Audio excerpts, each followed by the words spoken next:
Welcome to रील वेंडेंस TV. Don't forget to subscribe. आज हम बात करने जा रहे हैं पाकिस्तान की एक उभरती हुई सियासी शख्सियत के बारे में। एक ऐसा नाम जो न सिर्फ एक बड़े सियासी खानदान से ताल्लुक रखता है बल्कि आहिस्ता आहिस्ता अपनी अलग पहचान भी बना रहा है। ये कहानी सिर्फ एक फर्द की नहीं बल्कि एक खानदान, एक जिदोजहद, एक कुर्बानी और एक ख्वाब की कहानी है।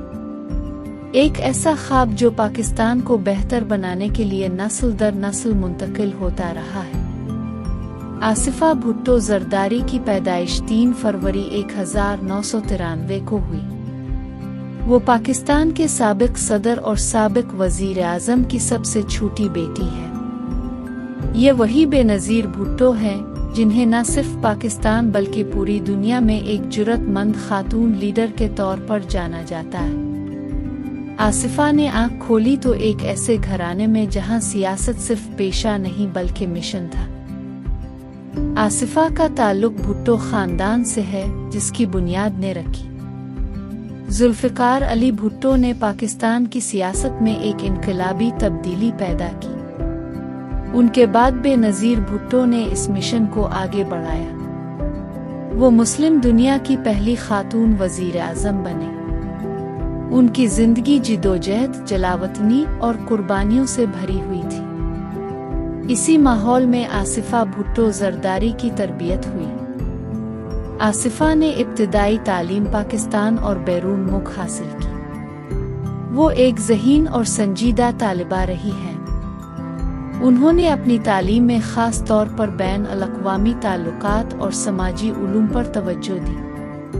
उनकी शख्सियत में एक ख़ास एतमाद और संजीदगी शुरू से नज़र आती थी। वो मीडिया से दूर रहने वाली शख्सियत थी, लेकिन हालात ने उन्हें जल्द ही अवामी ज़िंदगी में ले आया। 27 दिसंबर 2007 का दिन पाकिस्तान की तारीख का एक सियाह दिन था जब में बेनज़ीर भुट्टो शहीद हो गई। ये लम्हा आसिफा के लिए निहायत तकलीफ दे था।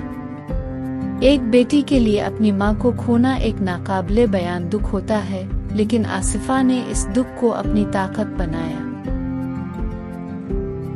अगरचे आसिफा ने इब्तिदा में सियासत से दूर रहने की कोशिश की, लेकिन वक्त के साथ साथ उन्होंने अपनी वालिदा के मिशन को आगे बढ़ाने का फैसला किया।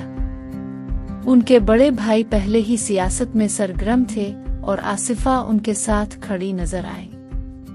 आसिफा भुट्टो जरदारी ने ख़ास तौर पर पाकिस्तान में पोलियो के खात्मे के लिए अहम किरदार अदा किया।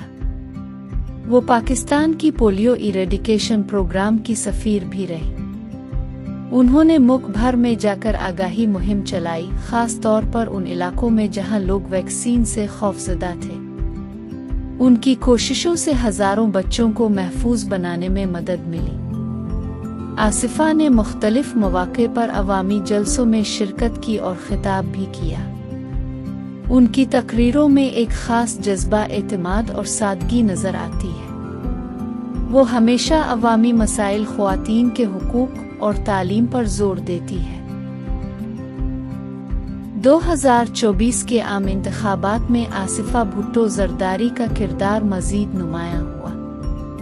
उन्होंने इंतखाबी मुहिम में भरपूर हिस्सा लिया और पाकिस्तान पीपल्स पार्टी के लिए सरगर्म रही। ये वो वक्त था जब उन्होंने खुद को एक संजीदा सियासी रहनुमा के तौर पर पेश किया। आसिफा भुट्टो जरदारी ख़वातीन के हुकूक की एक मजबूत आवाज़ बनकर उभरी है। वो तालीम, सेहत और खुद मुख्तारी पर जोर देती है।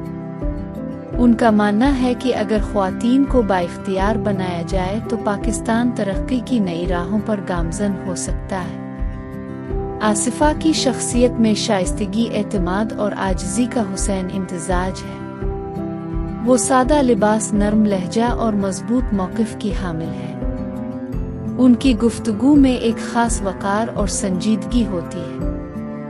आज के दौर में आसिफा भुट्टो जरदारी सोशल मीडिया पर भी काफ़ी मुतहर्रिक है। वो अपने ख़यालात, सरगर्मियाँ और अवामी मसाइल को उजागर करती है। ये उन्हें नौजवान नस्ल के करीब ले आता है। आसिफा भुट्टो जरदारी को पाकिस्तान की मुस्तकबिल की क़यादत के तौर पर भी देखा जा रहा है।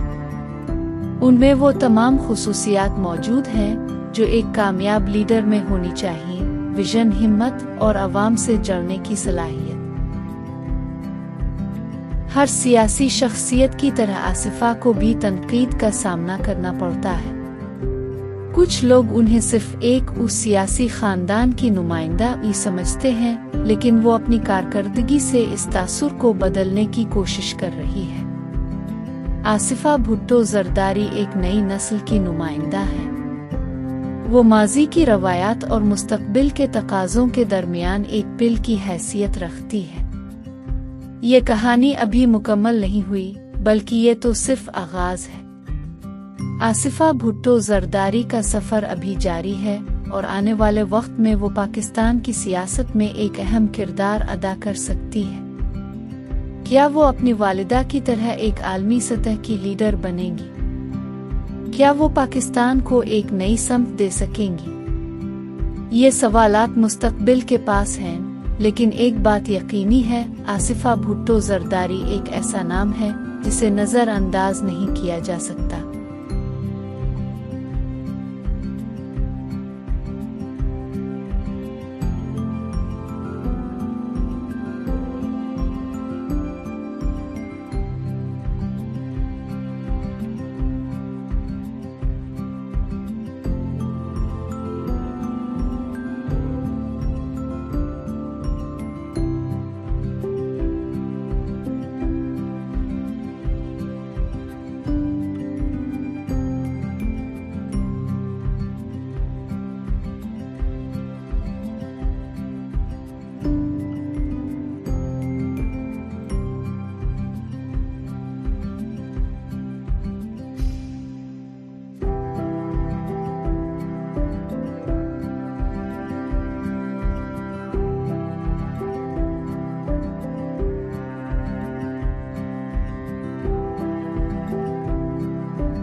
Thank you for watching.